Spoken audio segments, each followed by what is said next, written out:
আসসালামু আলাইকুম রাহমাতুল্লাহ। রাসূল সাল্লাল্লাহু আলাইহি ওয়াসাল্লাম রুকুতে কোন কোন তাসবিহ পাঠ করতেন এগুলো জেনে নেওয়া যাক।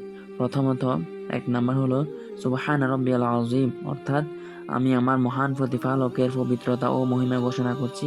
আর আমাদের লিস্টে 2 নম্বরে যে দোয়াটি রেখেছি সেটি হলো সুবহান কুদ্দুসুন রব্বুনা ওয়া রব্বুল মালাইকাতি ওয়ার রূহ, অর্থাৎ তিনি অত্যন্ত পবিত্র, মহিমান্বিত, ফেরেশতাগণ ও রূহ এর প্রতিপালক।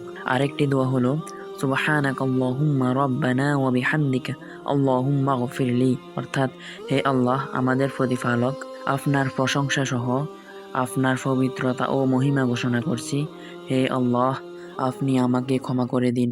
আর 4 নম্বরে যে দোয়াটি রয়েছে সেটি হলো সুবহানা জিল জাবারুতি ওয়াল মালাকুতি ওয়াল কিবরিয়াই ওয়াল আযমা, অর্থাৎ পবিত্রতা ও মহিমা ঘোষণা করছি সেই সত্তার, যিনি প্রবল প্রতাপ, বিশাল সাম্রাজ্য, বিরাট গৌরব, গরিমা এবং অতুলনীয় মহত্বের অধিকারী।